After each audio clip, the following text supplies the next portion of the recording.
Et on se retrouve maintenant pour deux exposés sur le sujet Vive les anniversaires. On va commencer par la première, présentée par Axel, Luc et Maximilien du lycée international de Los Angeles. C'est à vous. D'accord. Vive les anniversaires, Matangine 2021-2022, par Axel, Luc et Maximilien. Donc, le succès, on doit trouver le... Alors, le premier tableau, c'est sans que personne ait un anniversaire sur le même jour. Alors, après le nombre à gauche, c'est les nombres d'employés. Et après, c'est multiplié par les nombres au milieu qui sont égaux au nombre de droite. Et les nombres au milieu, c'est les nombres de jours travaillés. Et à droite, c'est le résultat. Alors, on a trouvé que 181 ou 2, c'est... ça fait la plus de nombre de jours travaillés. Alors, c'est le nombre optimal. Et maintenant, on a un graphique. Donc, sur ce graphique, on peut voir que c'est les mêmes informations, mais on peut voir que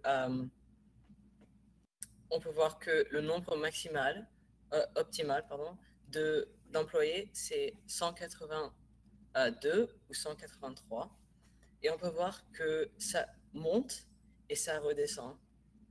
Et j'ai fait une formule. C'est le nombre d'employés multiplié par le nombre de jours travaillés fois la fréquence, et c'est à la puissance du nombre d'employés. Et on voit au début, ça monte et après ça redescend. Et le nombre d'employés optimal, c'est de 364 ou 365 pour ce graphique. Et au début, ça monte plus vite car on a commencé à 0. Et en haut, ici, c'est à 364 ou 365. Et après, on est allé jusqu'à 1000.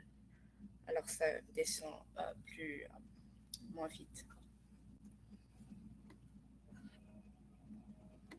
Voilà. On a fini. D'accord, merci pour votre présentation. Du coup, on va passer directement à la présentation suivante de Élise, Daphné et Lucie sur le même sujet, Vive les anniversaires, du Collège Marie de France de Montréal. Donc c'est à vous. La présentation. Est-ce que vous voyez notre présentation? Oui, c'est bon, il n'y a pas de problème, on voit bien. Ok, parfait. Bonjour à tous. Aujourd'hui, nous allons vous présenter notre sujet, Vive les anniversaires. Nous sommes Élise Charrière, Daphné Nicolis et Lucie Humain, en 4e 3. Le problème. On a une entreprise, Aviva Corp, et le jour d'anniversaire de chaque employé est un jour de repos pour tout le monde. En contrepartie, on y travaille tous les autres jours, donc week-end et jours fériés y compris. On compte 365 jours dans une année et on suppose que les dates d'anniversaire des employés sont aléatoires. La question serait de combien cette entreprise doit-elle avoir d'employés pour que le nombre de jours de travail effectués, c'est-à-dire le nombre de jours...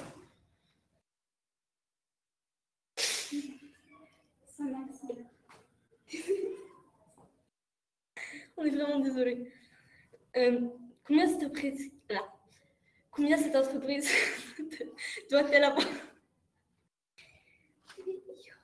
Combien cette entreprise doit-elle avoir d'employés pour que le nombre de jours de travail effectués, c'est-à-dire le nombre de jours d'activité multiplié par le nombre d'employés, soit maximal?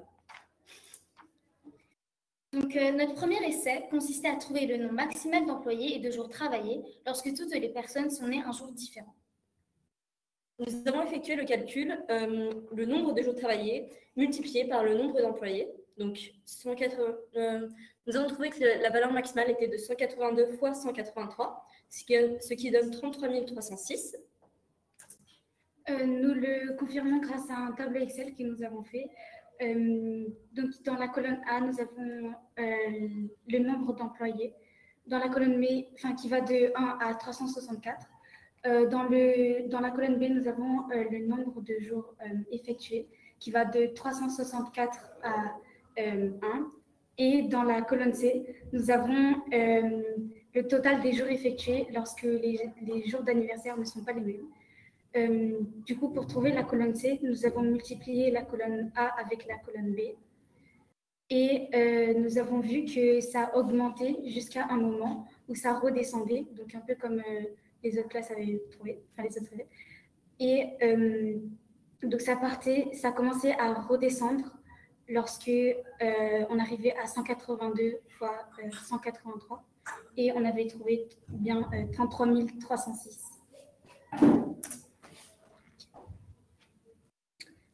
Le deuxième essai, c'est si les anniversaires sont aléatoires. Nous sommes donc partis dans les moyennes et les probabilités. Pourquoi avons-nous utilisé les probabilités? C'est parce qu'elles ont comme rôle le coefficient de la moyenne. Par exemple, si on prend les notes d'un élève, 17 coefficient 1, 16 coefficient 2 et 18 coefficient 0,5, la moyenne pondérée est donc égale à 17 fois 1 plus 16 fois 2 plus 18 fois 0,5, le tout divisé par 3,5. Dans notre problème, la probabilité dépend donc du nombre de personnes nées le même jour ou des jours différents. Donc, nous allons d'abord essayer avec 2 personnes. Nous avons 2 situations différentes possibles avec 2 personnes, lorsqu'elles sont nées le même jour et lorsqu'elles ne sont pas nées le même jour. Donc, si elles sont nées le même jour, on fait le calcul 365 moins 1 fois 2, et la probabilité est de 1 sur 365. Nous effectuons le calcul 365 moins 1 car c'est le nombre de jours que ces 2 personnes travailleront si elles sont nées le même jour. Nous avons multiplié par 2 car il y a 2 personnes dans ce cas. La probabilité est de 1 sur 365 car la première personne est née un jour dans l'année et la deuxième personne a une chance sur 365 de retomber, de naître sur le même jour de la première personne. Donc ça donne 1 sur 365. Si par contre les 2 personnes sont nées un jour différent, on fait le calcul 365 moins 2 fois 2 et la probabilité est de 364 sur 365. Nous faisons 365 moins 2 car c'est le nombre de jours que ces 2 personnes travailleront si elles sont nées un jour différent. Nous avons encore multiplié par 2 car il y a 2 personnes dans ce cas. La probabilité est de 364 sur 365 car du coup la première personne est née un jour sur 365 et la deuxième personne a 364 chances sur 365 de ne pas naître le même jour que la première personne. En gros, c'est 365 moins 1 est égal à 364. La moyenne pondérée qui a comme coefficient du coup les probabilités est la suivante. 365 moins 1 fois 2.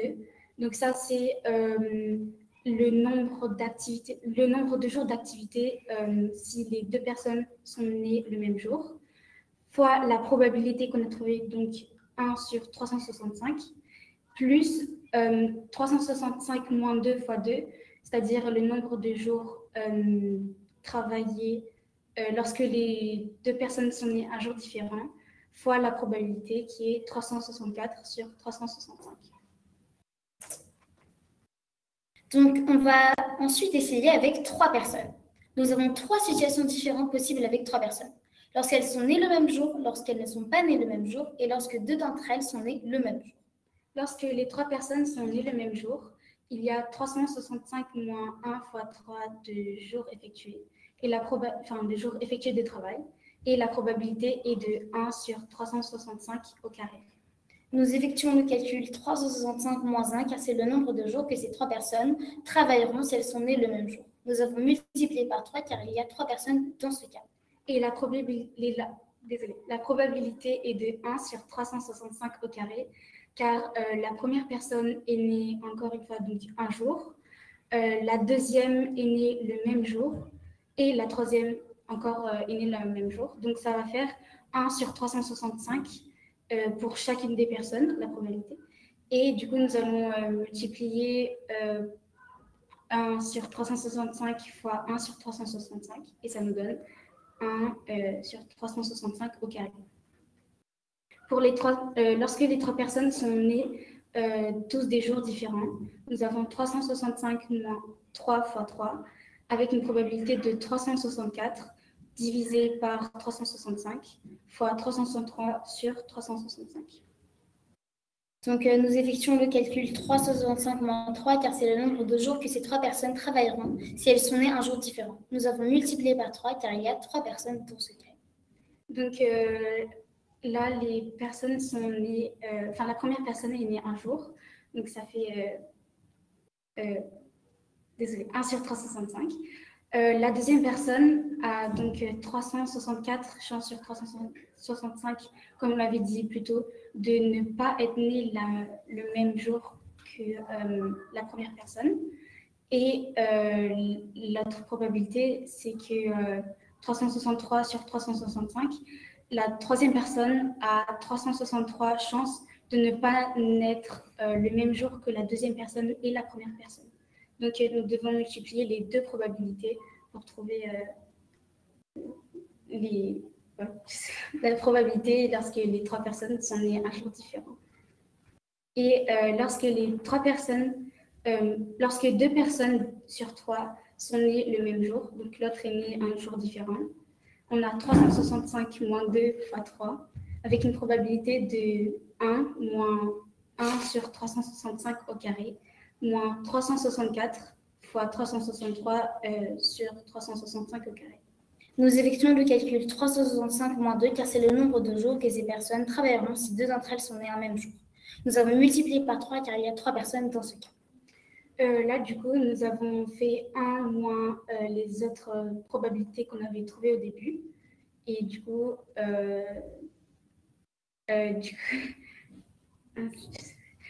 ça fait 1 moins 1 sur 365 au carré et moins 364 fois 363 sur 365 au carré. Du coup, maintenant, il faut tout multiplier comme on avait fait pour l'exemple avec 2 personnes. Et ça donne... Donc, la moyenne pondérée qui a comme coefficient les probabilités est la suivante. 365 moins 1 fois 3, donc le nombre de jours de travail effectués, fois la probabilité, donc 1 sur 365 au carré, plus 365 moins 3 fois 3, fois 364 sur 365, fois 363 sur 365, plus 365 moins 2 fois 3 fois 1 moins 1 sur 365 au carré, moins 364 fois 363 sur 365 au carré. Donc, la conclusion, nous pouvons continuer avec 4, 5, 6 personnes, etc. Mais c'est très compliqué de trouver toutes les probabilités, donc nous n'avons pas pu aller jusqu'au bout de notre idée. Merci de votre attention. Merci beaucoup pour vos présentations, c'est très intéressant. J'aurais juste une petite question, notamment pour les probabilités. Est-ce que vous avez pensé à une manière justement d'automatiser, puisque vous dites que c'est compliqué de tout faire à la main? Est-ce que vous pensez à une manière d'automatiser ou juste une idée pour comment généraliser les calculs? Un tableau Excel serait une bonne manière d'automatiser, mais il fallait beaucoup d'expérience avec des tableaux Excel et du coup, il nous fallait beaucoup plus de temps consacré à ce tableau Excel. Nous avions commencé une formule mais je pense qu'on avait commencé trop tard, du coup, nous n'avions pas pu la terminer, puisque nous nous sommes rendus compte juste après. D'accord. Écoutez, merci beaucoup pour vos présentations et c'est bon. Au revoir encore. Merci. Merci à vous.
Bonjour à tous, on reprend les présentations donc, dans cette salle sur un sujet qui sera le carré caché dans un carré, présenté par Sijaj, Nikan et Wingfei de l'établissement, c'est The French International School of Vancouver, et aussi, vous avez vu que c'était l'école Couteau de Vancouver.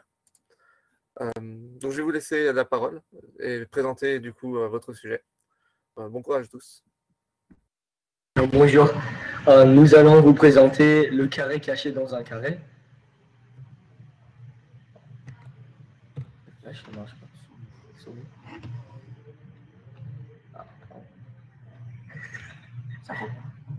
Vous pouvez utiliser les flèches pour retourner en arrière si vous voulez. Donc la table des matières, donc d'abord nous allons faire une présentation de la question de recherche, puis nous allons vous montrer la démarche utilisée, puis la présentation des résultats et enfin nous allons conclure. Donc question de recherche, nous partons du carré ABCD. Nous le recouvrons ensuite avec le rectangle IBJE DRA1. Nous le recouvrons ensuite avec le rectangle FJCK DRA2. Et après, nous le recouvrons ensuite avec le rectangle JKDL DRA3.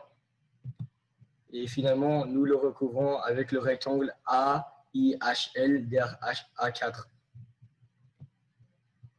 Nous allons donc nous intéresser au quadrilatère EFGH. Les aires des rectangles sont de même dimension. On a donc A1 égale A2 égale A3 égale A4. Et notre question de recherche est le quadrilatère EFGH et il est toujours un carré. La démarche utilisée, on va expliquer notre démarche. Donc dans cet exercice, pendant nos recherches, nous remarquons qu'il y a deux cas différents. Mais quels sont ces deux cas? Exemple numéro 1. Dans cet exemple, on sait que AB c'est égal à BC égal à CD et c'est égal à AD. Ils ont tous la même mesure. Et dans le premier exemple, les rectangles ont les mêmes dimensions et la même aire. Donc pour commencer, on a AI plus EF plus FJ égale AB, IE plus EH plus LD égale AD, LH plus HG plus KC égale DC et BJ plus FG plus GK égale BC. Donc, on sait que EF, FG, GH et EH sont de même mesure. Donc, on peut conclure que EFGH est un carré. Exemple numéro 2. Dans cet exemple, les quatre rectangles qui sont autour du carré EFGH ont la même R, mais les dimensions, donc les longueurs et les largeurs, ne sont pas équivalents. Et dans ce cas-là, le carré EFGH ne se trouve pas au milieu.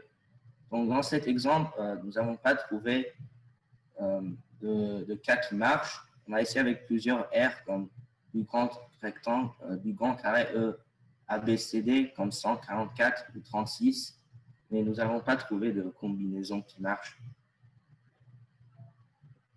Présentation des résultats.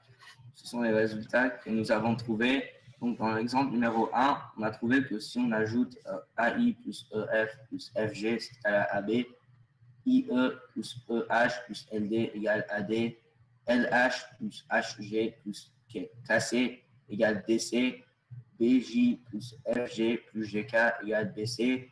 Donc, EF, FG, GH et EH sont de même mesure. EFGH est un carré. Et dans l'exemple numéro 2, nous n'avons pas pu avancer dans nos recherches. Nous pensons qu'il y a une réponse possible, mais nous n'avons pas trouvé de réponse dans ce cas. Conclusion, donc nous pouvons conclure que dans cet exercice, il y a deux cas possibles. Dans le premier cas que nous avons présenté, les rectangles ont les mêmes dimensions et la même R. Nous pouvons trouver une réponse, mais dans le second exemple que nous présentions, les proportions des rectangles seront différentes. Nous pensions qu'il y a une réponse possible, mais désormais, nous n'avons rien trouvé. Ouais, merci. Oui, merci.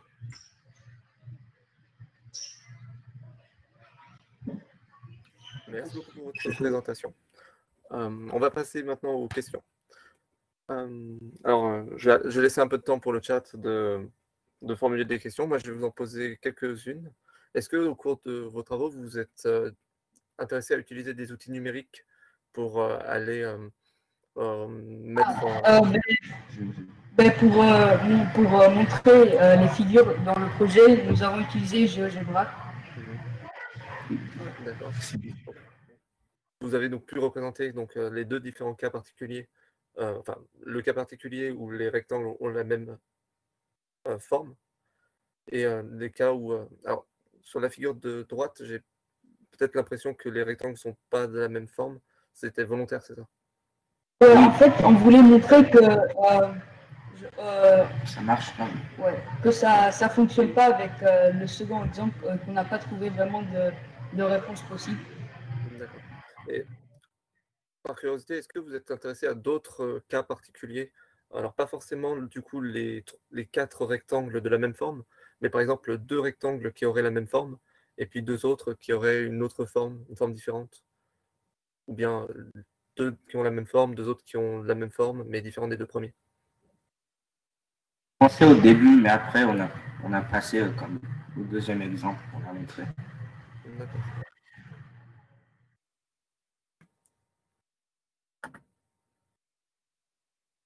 Je regarde à nouveau le chat. Il y a une petite latence. Non, il n'y a toujours pas de questions.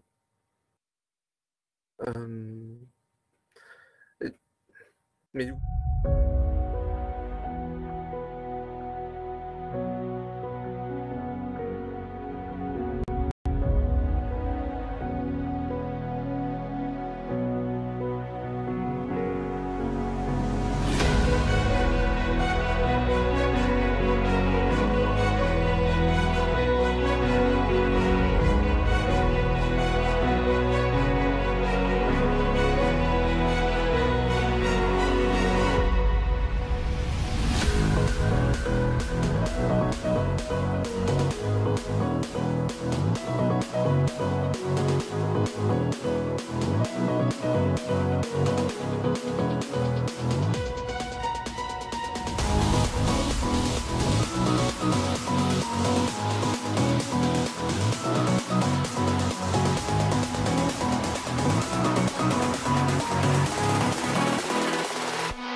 Et rebonjour à tous, on se retrouve pour deux exposés sur le sujet le partage de la pizza. On va commencer avec celui de Margot, Véronica et Mélina du lycée international de Los Angeles. Les filles, c'est à vous. Ok. Matteo et Jeans partage de pizza. Par Mélina, Véronica et Margot. Le partage de la pizza. Bob et Alice décident de se partager une pizza de la manière suivante. 1. Bob coupe comme il veut des parts de pizza. 2. Alice choisit une part.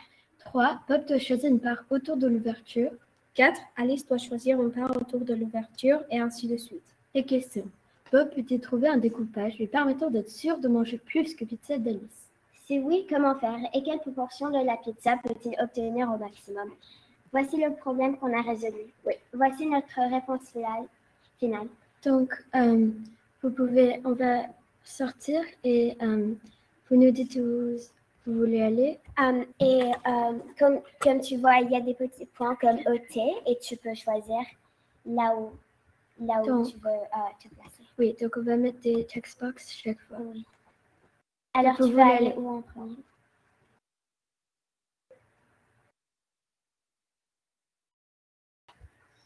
Comme vous êtes Alice, donc vous pouvez choisir où vous... Pardon, excusez-moi. Je choisis la place D1, F1 par exemple? Oui. Donc D1, vous voulez F1? D1, F1? Ok. Oui. Alice. Bob, il va choisir celle-là. Et maintenant, pour la compte d'Alice, est-ce que tu peux choisir? Vous pouvez choisir. Du coup, autour de l'ouverture, donc je vais prendre F1, I1. Ok.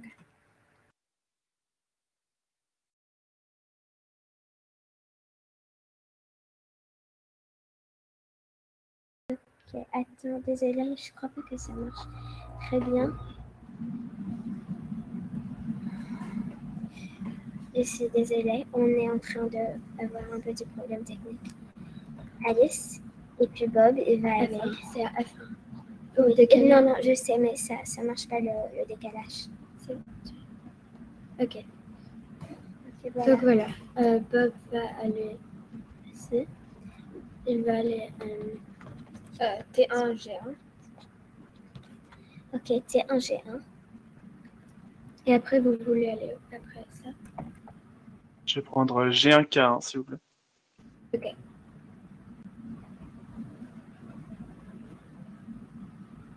G1, K1. Oui. Can you do it? Est-ce que tu peux le faire? C'est un peu... Je sais pas. Ok.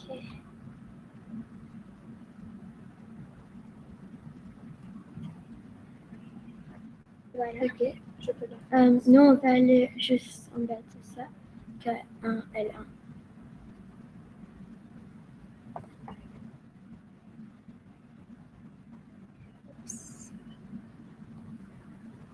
Et vous voulez aller où? Vous voulez aller où? Pardon, je prends L1, M1, s'il vous plaît.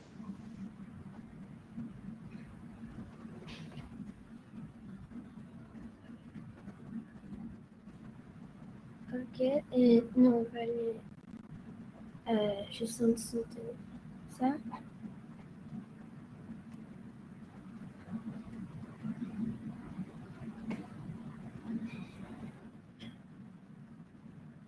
Désolée, monsieur. C'est un peu difficile avec cet ordinateur de déplacer les étiquettes. Il n'y a aucun problème, ne vous inquiétez pas. Je vais changer un peu, je vais prendre I1, H1. Ok. Donc, tu veux I1, H1? Ok.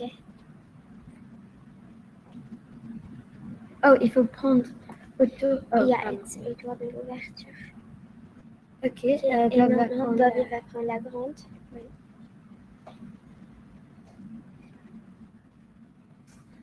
Maintenant, vous voulez aller où? NA, s'il vous plaît. Ok, monsieur. It's okay.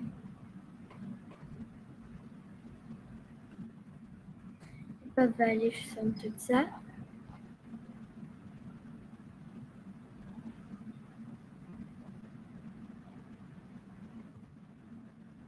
Vous voulez aller où? Vous voulez aller où, monsieur? Juste en dessous aussi, je vais prendre J1, O1. Ok. Alice.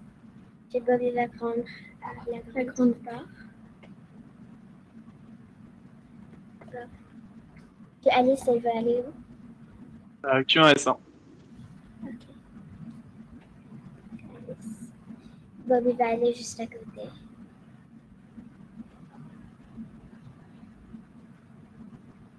Bob. Alice va aller où? La dernière part, je crois, c'est PR1. Ah oui, désolé. Ok, donc Bob a plus, il a à peu près un peu plus que 2 quarts et Alice a seulement un peu plus qu'1 quart. Donc c'est Bob qui a le plus. Donc on a réussi ceci avec les petits paires, pair et impair, Bob a reçu à atteindre plus qu'Alice. Oui. Et puis voici nos erreurs. Donc dans cette pizza, elle avait beaucoup trop de parts, donc c'était trop compliqué à comprendre. Et celui-là, supposons qu'Alice choisit la petite part, Bob aurait le plus de parts. Par contre, si Alice choisit la plus grande part au début, Bob perdra. Pour celle-là, ce découpage ne marche pas à tous les coups, c'est totalement incorrect. Et après, pour cela, Alice peut choisir n'importe quelle partie et toujours gagner, donc ce n'était pas notre but. Et celui-là, ce découpage marcherait si Alice et Bob choisissaient exactement ses parts. Par contre, si Alice prend la plus petite part, elle va en avoir plus, ce qui n'est pas notre but. Et pour le dernier, j'avais fait ça, mais ce découpage de pizza marcherait à tous les coups, sauf si Alice choisit en premier la part GH. Oui, donc la part moyenne. Alors, merci d'avoir été venu. Quelques crédits. Nos amis nous ont aidés à créer ce projet. Ils s'appellent Gianna, Alexia et Ariane. Oui. Ils l'ont seulement aidé pour à peu près 2 jours. Mais c'était beaucoup d'aide quand même. Oui. Alors, Donc, merci beaucoup pour votre attention. Merci. Oui. Est-ce que vous avez des questions? Les questions seront juste après la deuxième présentation, mais merci beaucoup pour votre présentation, c'est super intéressant. Okay, on va juste passer du coup maintenant à la présentation de Elisabeth et Chloé de la French American International School de San Francisco. Donc là, je vais vous laisser partager votre présentation.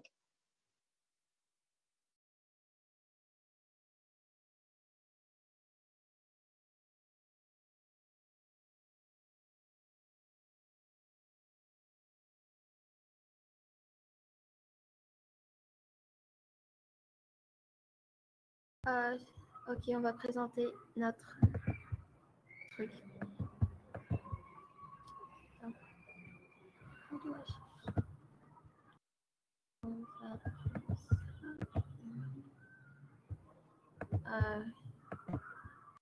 Est-ce que vous voyez le... Oui, c'est bon, on voit. Ok, alors nous, c'est pas aussi bien fait. Bah, c'est la moitié de ce qu'ils ont fait, en fait.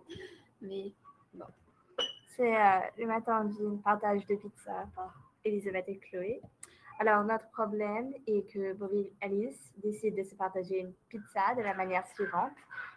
1. Bob coupe comme il veut des parts de pizza. 2. Alice choisit une part. 3. Bob doit choisir une part autour de l'ouverture. 4. Alice doit choisir une part autour de l'ouverture. Et ainsi de suite. Bob peut-il trouver un découpage lui permettant d'être sûr de manger plus de pizza qu'Alice? Si oui, comment faire et quelle proportion de la pizza peut-il obtenir au maximum? Alors, notre solution, on en a 2, 3. Mais celle-là, c'est peut-être celle qui marche la mieux. Mais en tout cas, ça ne marche pas à tous les coups. Ça marche que si Alice choisit la plus grosse part. Mais on a mis la plus grosse part, comme ça, Alice, il serait attiré. Et on espère qu'Alice voudrait plus pour commencer. Et prendrait la plus grosse part pour commencer. Alors, nous espérons qu'Alice prendra cette part là où la flèche. Là, la violette. Ils sont toutes violettes, mais bon. Ok. Si Alice prend cette part, Bob peut prendre celle de 2/15e. C'est une part moyenne. À chaque fois, Alice se retrouve avec 2 petites parts de 1/15e. Donc, n'importe ça, il y a, ouais, si elle prend celle-ci par exemple, là, du jaune, Bob peut encore prendre la moyenne de 2/15e et ça fait, et ainsi de suite en fait. Alice donc se retrouve avec la plus grosse part et puis 4 petites parts de 1/15e, ce qui lui fait 7/15e de pizza en total. Bob part, mais 4 parts de 2/15e, ce qui lui donnerait 8/15e de pizza, donc plus qu'Alice.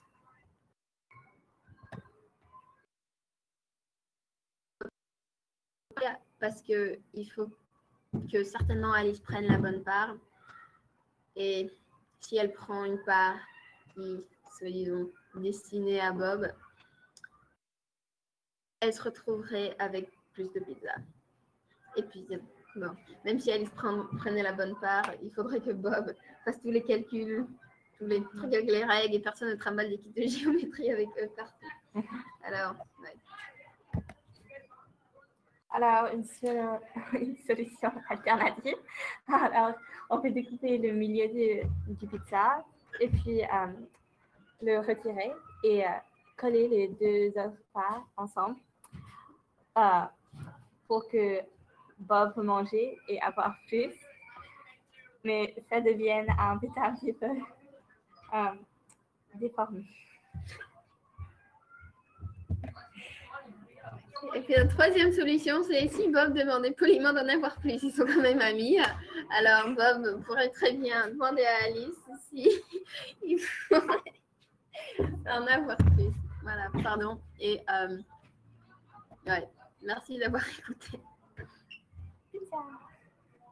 Merci pour votre présentation aussi, ce sera intéressant.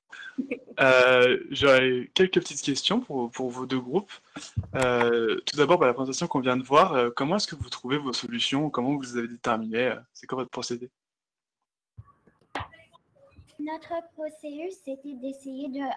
on a fait une cercle en première et puis on a essayé de trouver une façon où Alice choisira une partie de la pizza, mais en choisissant cette partie, après un peu, elle sera obligée à prendre les plus petits parts. Et on a aussi trouvé une façon que les petits parts, ils étaient dans les nombres, je crois, Pair et impair, en prenant des tours pour que Alice, elle prendra toujours les plus petits. Oui, donc on avait fait ça pour pouvoir trouver notre solution finale. Et si on mettait, comme Véronica a dit, si on mettait des petites parties paires d'un côté d'une grosse partie de pizza et après de l'autre côté des parties impaires, ça marcherait puisque Alice serait piégée. Et oui.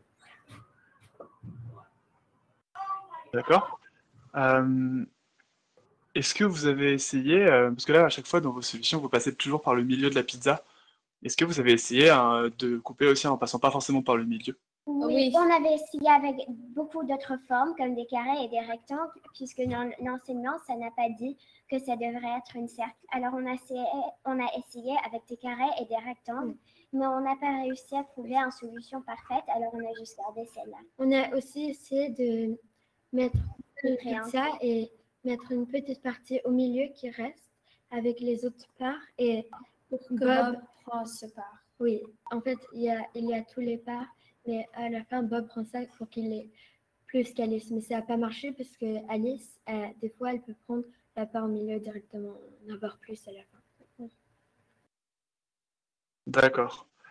Et quand on a fait l'expérience directement, comment est-ce que vous faites pour choisir les parts à chaque fois, à chaque moment? En fait, on a calculé vraiment vite dans notre tête, on a compté, chaque fois, on compte les petits espaces. Et puis, après ça, on peut juste décider quelle partie on veut prendre pour quand on a compté toutes les pièces, on a dit que, OK, Alice prend cette pièce, mais est-ce qu'elle veut prendre l'autre pièce qui est plus grande? Et on a choisi, et on a aussi testé avec nos amis sur toutes les façons alternatives. Toutes les façons natif, désolé. Oui, mais c'était très difficile de trouver. Puisque si tu aurais choisi un autre, ça marcherait. Oui, et on ne savait pas ce qu'Alice allait choisir. Donc on devait la piéger. Oui. Dans toutes les solutions possibles. D'accord, merci beaucoup. Et une dernière petite question pour Elisabeth et Chloé. Est-ce que vous avez rencontré des difficultés ou des blocages particuliers quand vous avez résolu votre problème, ou est-ce que vous avez des pistes qui n'ont pas abouti avant votre solution? Pour nous, le problème c'est que ça marche pas à tous les coups. On n'a pas vraiment trouvé de solution qui marchait à tous les coups. Alors c'est ça le problème. D'accord. Merci beaucoup pour vos présentations. Les deux groupes, c'était super intéressant et vraiment très, très sympa à écouter et à regarder. J'espère que vous avez bien apprécié aussi. Et voilà, encore bravo. Merci Merci beaucoup.